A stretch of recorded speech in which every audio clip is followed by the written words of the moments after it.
Ebola Chrono Plus avec Adiatua Yassal.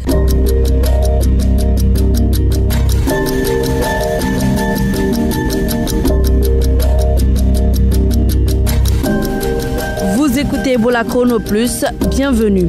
En Sierra Leone, manifestation contre des mesures de prévention anti-Ebola. Les détails dans un instant. À Kindia, les populations ont du mal à accéder à l'eau potable. Le constat tout à l'heure de notre envoyé spécial. Également dans cette émission, les maladies liées à la consommation ou à l'utilisation de l'eau non potable. L'invité du jour, Lansana Fadil Silla, directeur de l'Agence communale de l'eau et de l'assainissement de Kindia, nous parlera de la problématique de l'eau potable dans cette préfecture.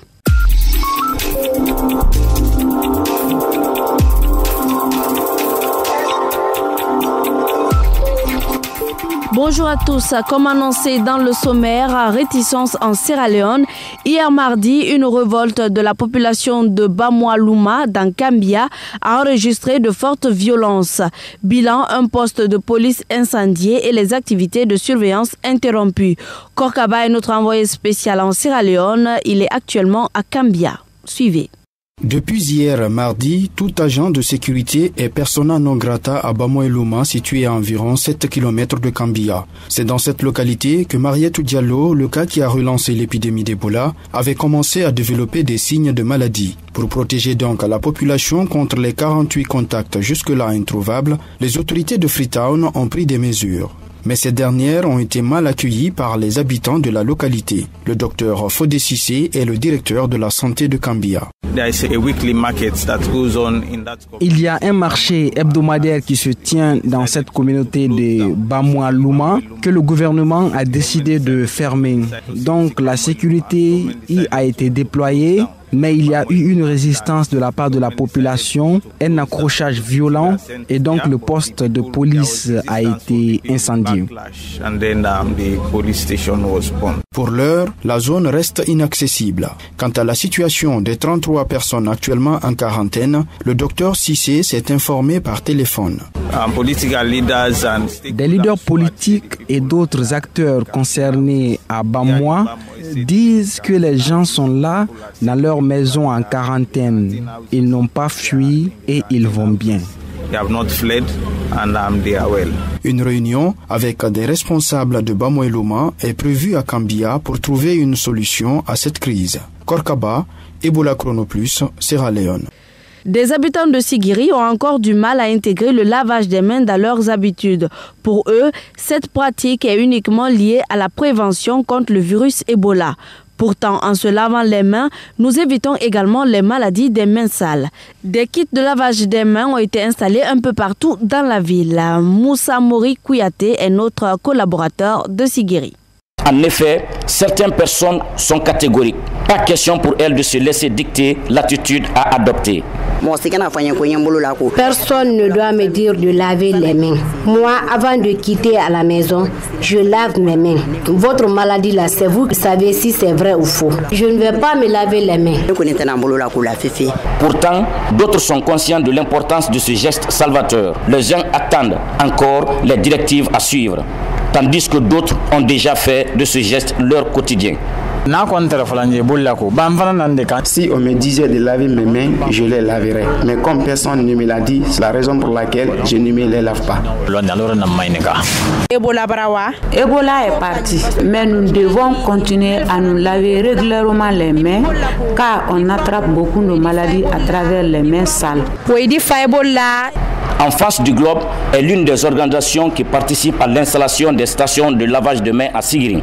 Selon son superviseur, Moussa Lamberta Sangaré, toutes les dispositions sont prises pour approvisionner régulièrement ces stations en eau et savon. Par rapport à l'approvisionnement des kits, nous avons choisi des personnes qui doivent gérer ces kits qui sont implantés dans les lieux où on rencontre beaucoup de personnes pour que tout le monde s'habitue à se laver les mains avec de l'eau et du savon à tout moment.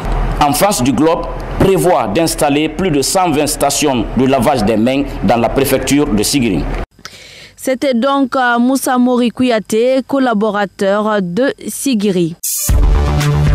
Ebola Chrono Plus. Alexis Collier, Ebola Chrono Plus. Gekedu. Asmaou Diallo, Ebola Chrono Plus. Forêt-Caria. Ba Mohamed, Ebola Chrono Plus. Dabola. Sidibé Condé, Ebola Chrono Plus. Conakry. Mohamed Kouma, Ebola Chrono Plus. Séguiré.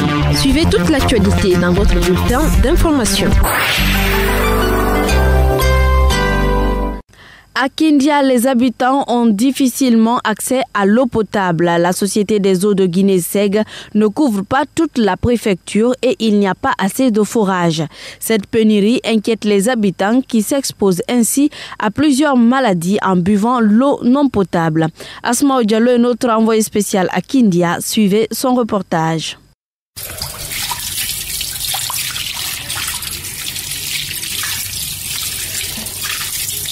Ici à Kindia, l'eau potable est une denrée rare. Dans des quartiers de plus de 2000 personnes, les habitants se ravitaillent dans un seul forage. C'est le cas ici à Koliadi 1. Nous n'avons qu'un seul forage dans ce quartier. Ici à Koliadi, c'est 3 personnes pour un seau d'eau. Nous habitons en hauteur ici. Donc il faut que tous les autres secteurs soient ravitaillés avant que nous ayons accès à l'eau. Regardez. Cette eau qui coule ici vient d'une petite source où des gens se lavent juste en haut ici. S'il n'y a pas d'eau, comment on va faire? Certains dotent leur maison de puits pour avoir de l'eau potable. Mais souvent, ces puits sont secs.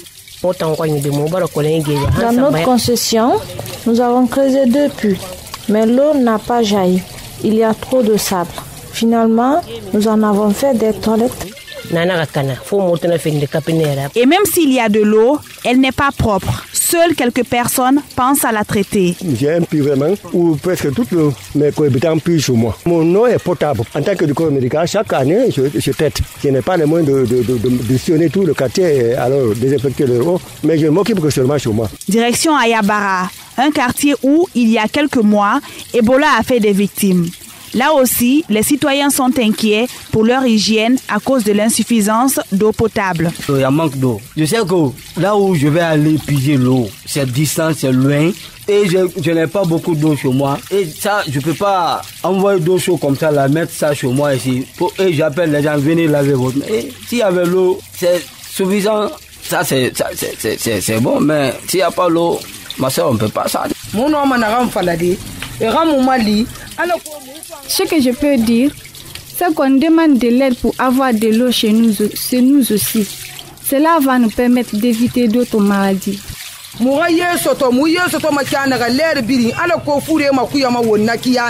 l'homme n'a pas l'eau, il ne peut pas vivre. Nous sommes en déficit d'eau, en pénurie d'eau. Donc c'est Dieu qui nous protège. Si c'est l'eau qui doit nous mettre à l'abri des maladies, c'est pas possible. Parce qu'il n'y a pas d'eau. Asmaou Diallo, Ebola Chrono Plus, Kindia. Merci Asmaou. Et en parlant d'eau non potable, on dit souvent que le fait d'en boire nous expose aux maladies hydriques. Kouakaba, vous êtes notre journaliste spécialisé en questions de santé. Dites-nous, c'est quoi une maladie hydrique? Eh bien, les maladies hydriques, ce sont ces maladies provoquées par de l'eau contaminée par des déchets humains, animaux ou chimiques. Vous savez, 6000 personnes meurent chaque jour dans le monde à cause de ces maladies et les enfants de moins de 5 ans sont les plus touchés. La plupart des bactéries, des virus ou des parasites qui entraînent par exemple la diarrhée peuvent se propager par l'eau contaminée. Donc le risque de survenue de telles maladies est très élevé lorsqu'il n'y a pas d'eau propre pour la boisson, mais aussi pour la cuisine et le nettoyage, et généralement lorsque les règles d'hygiène essentielles ne sont pas respectées. Oui, mais non, quelles sont donc ces maladies qui sont liées à l'eau non potable? D'abord, on a les maladies liées à l'eau de boisson. Si l'eau que l'on boit est non potable, elle peut entraîner l'apparition de maladies parfois mortelles comme les diarrhées, le choléra, la poliomyélite, les amibiases, la typhoïde, la dysenterie, etc. Ensuite, il y a l'eau de baignade. Si l'eau dans laquelle on se lave et on se baigne est insalubre, souvent c'est une eau qui stagne. Elle peut contenir des agents ou vecteurs de maladies comme la bilharziose, le ver de Guinée, des maladies dermatologiques comme les gales, mais aussi des maladies ophtalmologiques comme la conjonctivite. Et enfin, il y a l'eau près de laquelle on vit. Les moustiques et les autres insectes qui transmettent des maladies se reproduisent dans les eaux stagnantes, qu'elles soient propres ou sales. C'est l'exemple du paludisme, de la fièvre jaune, de l'onchocercose ou encore de la cécité des rivières. Donc, c'est ce qui prouve qu'il est essentiel et nécessaire de bien d'utiliser de l'eau potable, que ce soit pour la boisson ou que ce soit pour des autres usages domestiques. Pour toutes vos questions sur Ebola ou la santé, appelez-nous au 624 19 78 64. Pause musicale avec les enfants fantastiques qui nous proposent le titre « C'est de l'eau ». Écoutez, on se retrouve juste après.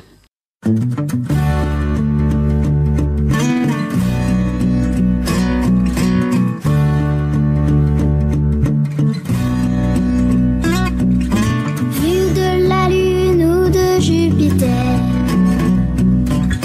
de tout là-haut y a pas de mystère. La planète bleue, oh que c'est beau, c'est de l'eau. Dans les rivières et dans les étangs, petites mares et grands océans,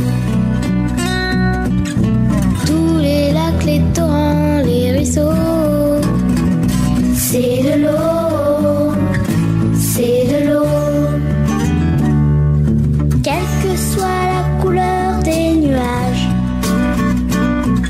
jour de pluie, de neige ou d'orage, tous les caprices de la météo, c'est de l'eau. La rosée sur les herbes et les fleurs, la nature et ses mille couleurs, le grand chêne et le petit roseau, c'est de l'eau, c'est de l'eau. C'est de l'eau, c'est de l'eau, et nous sommes matelots sur les flots, tous à bord du même bateau, hissé haut. C'est de l'eau, c'est de l'eau. Grain de raisin et puis grain de blé, le pain, le vin, les fruits et le lait, l'écureuil, le cheval et l'oiseau, c'est de l'eau. Le sang pur qui coule dans nos veines, la sueur quand on court à perdre haleine,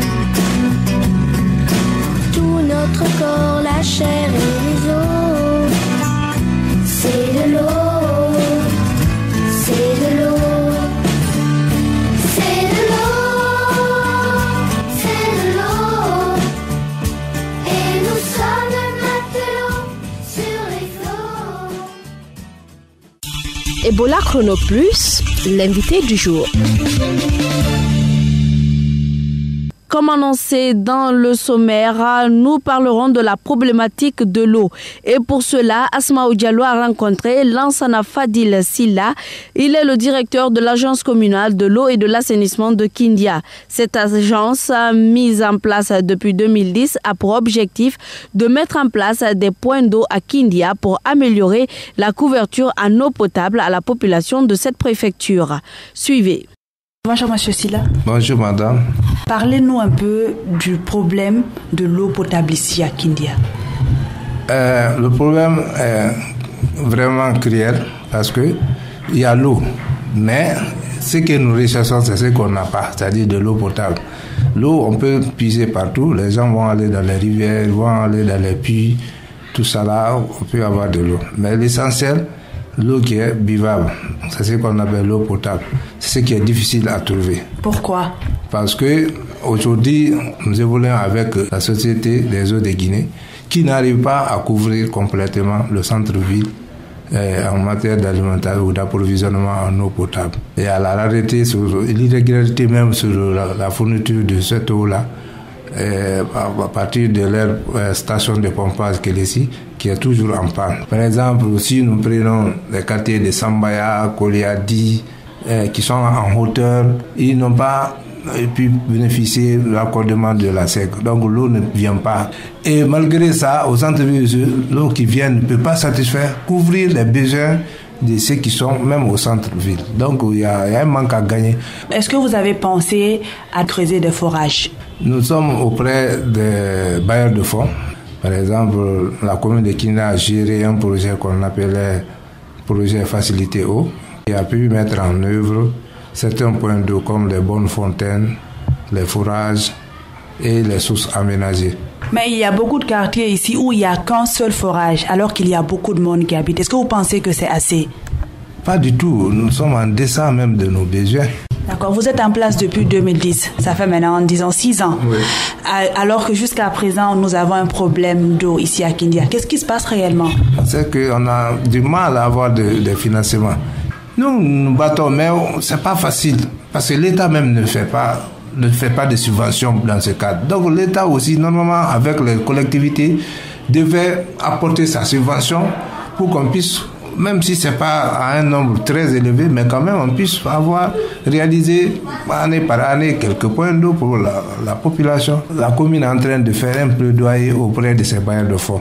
Aujourd'hui, nous sommes avec une association des syndicats en France qu'on appelle CEDIF, qui est en train de nous aider à rénover les installations de la station de pompage de Kélési, la station de la SEC, pour pouvoir aussi améliorer et augmenter vraiment l'approvisionnement en eau potable au niveau de la population de Kenya. Merci beaucoup. Je vous en prie. C'était Lansana Fadil Silla, directeur de l'agence communale de l'eau et de l'assainissement de Kindia. Ebola Chrono Plus, à vous la parole. À présent, place aux questions des auditeurs avec Siligbe Kondé. Bonjour. Bonjour et merci de l'attention que vous nous accordiez. Nous commençons aujourd'hui par le message de M. Ba Aliou, dont voici le contenu. J'ai suivi la réponse d'un auditeur dans votre émission du 20 janvier dernier. Dans le même cadre, un couple où le mari est positif et est sous traitement ARV, madame négative ou vice-versa, peut-il avoir un enfant? Il n'y a-t-il pas de risque de contamination? Alors voici la réponse du docteur Tunkara Kierno Mamadou. Oui, en effet, c'est possible aujourd'hui qu'un couple séropositif ou bien un couple sérodiscordant, c'est-à-dire dans lequel l'un des partenaires a le VIH, l'autre n'en a pas, si certaines conditions sont réunies, oui, effectivement, ils peuvent concevoir et que cet enfant-là soit indemne de toute infection par le VIH. J'insiste sur le fait que celui qui a le VIH doit être sous traitement. Lorsqu'il est sous traitement et que sa charge virale est indétectable, à cela on ajoute le fait qu'il n'y ait pas du tout d'autres infections associées, oui, la réponse est qu'ils peuvent concevoir, donner naissance à un enfant qui n'a pas le VIH. À présent, la seconde question. Ma question est que à chaque fois que je reçois le fumet de la cigarette, je sens le rhume directement. Le docteur Ben Youssouf Keita répond. D'abord, il y a deux manières d'inhaler de la fumée. Il y a la manière active et la manière passive. La manière active, c'est quand, par exemple, vous prenez de la cigarette. Donc, psychologiquement, vous êtes préparé. Donc, vous préparez vos branches et vous préparez le glottis afin d'éviter que la fumée ne passe par n'importe quelle voie. Vous prenez toutes vos précautions. Alors, l'inhalation passive est celle qui vous surprend. Elle est la plus dangereuse. Donc, pour répondre à sa question, c'est parce qu'il n'est pas préparé, il est surpris pour respirer de la fumée. Il n'est pas préparé à cela et ça passe non seulement dans les bronches, mais ça passe dans les tubes digestifs et au niveau du nez, les cils qui y sont respiratoires sont très sensibles et peuvent provoquer une réaction allergique. Et lui, il est allergique à cette fumée, c'est pourquoi il fait le rhume. C'est pas tout le monde qui le fait. C'était le Dr Ben Youssouf Keita. Il est médecin et député membre de la commission santé à l'Assemblée nationale. Vos questions sont attendues au 624 19 78 64. L'équipe d'Ebola Chrono Plus se fera le plaisir de répondre à vos inquiétudes. Merci de votre confiance. Merci Siligbe. Ebola Chrono Plus, c'est fini pour aujourd'hui. Rédaction en chef Afiou Amata, technique Cabinet Sano, présentation Adiatou Yaya Sall. Merci de votre attention et prenez soin de vous. Au revoir.